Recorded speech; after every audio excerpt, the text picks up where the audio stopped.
Welcome back to the Robert Walker bookshelf.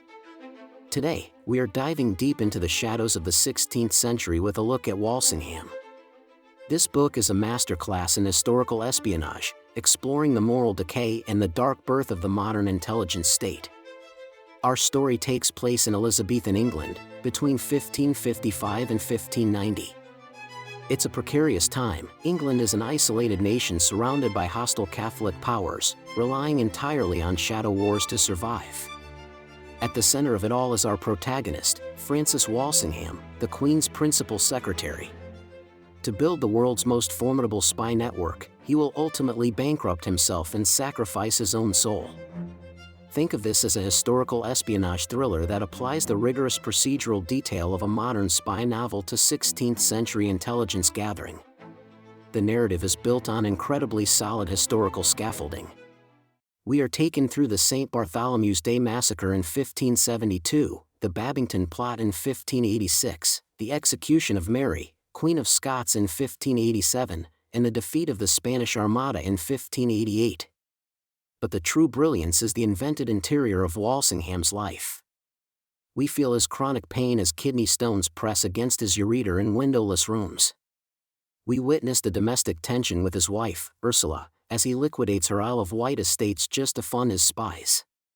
And we sit with him in the silent prayers he offers after authorizing the rack in the Tower of London.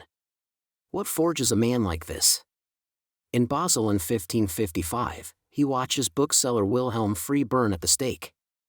The lesson he takes away is visceral. The scent of burning flesh takes up permanent residence in the mind. Decades later, during the 1572 slaughters in Paris, he barricades the English embassy with Philip Sidney. There, he learns a colder truth: the cost of insufficient intelligence is measured in bodies. This becomes his core philosophy. To Walsingham, diplomacy is simply the language of men who have not yet been introduced to fire, and there is far less danger in fearing too much than fearing too little. To protect the realm, Walsingham builds an unprecedented architecture of shadows. He employs a cryptanalyst named Thomas Philippes, a pockmarked genius who breaks double nomenclator ciphers by candlelight. The nerve center is Seething Lane, a bare, windowless room lined entirely with intercepted correspondence. And his greatest interception method? The beer barrel system. It's a double-agent conduit that delivers coded letters to Mary Stuart at Chartley, secretly funneling every single word directly to Walsingham's desk. Walsingham is a man torn in two. On one hand, he is a devout believer. He kneels on bare floorboards in prayer.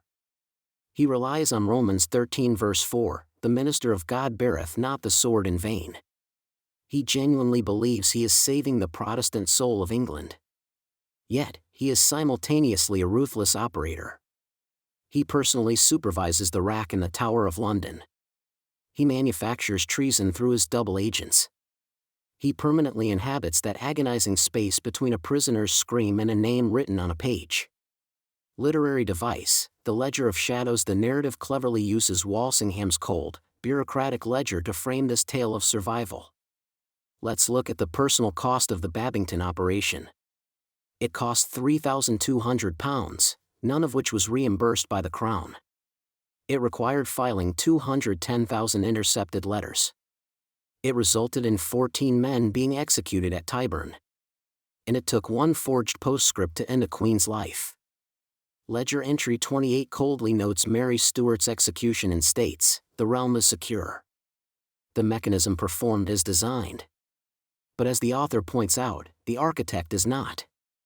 The trap snaps shut when Walsingham intercepts the Babington Plot correspondence, only to realize it lacks the actionable names of the 6 assassins.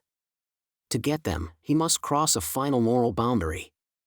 He orders Philippes to forge a postscript in Mary Stuart's own cipher, asking for those names.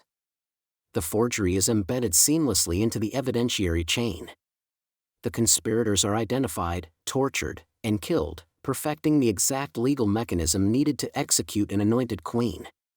But the cost of this sufficient intelligence is measured in the soul of the man who gathered it. Walsingham faces utter financial collapse, mortgaging London properties and liquidating estates just to fund his spies. He suffers immense physical decay, confined to his desk by agonizing kidney stones and laboring in the dark because he can barely afford 6 pence worth of tallow candles. Ultimately, it leads to domestic isolation. He has to watch his daughter widowed by the state apparatus and his wife retreat into permanent silence. The ultimate irony of his life is staggering. Walsingham destroys his fortune, his health, and Mary, Queen of Scots, to permanently secure the Protestant succession for Elizabeth. Yet, upon Elizabeth's death, Mary Stuart's son, James I, inherits the throne anyway. The dynasty Walsingham spent 15 years contesting takes over. And Walsingham? He is completely erased. He is buried at midnight to save costs. His modest monument is utterly destroyed in the Great Fire of London in 1666. The spymaster simply disappears into the very shadows he created. This book is a brilliant, unforgiving examination of the true cost of statecraft. The use of cold administrative language to convey profound human tragedy is masterful.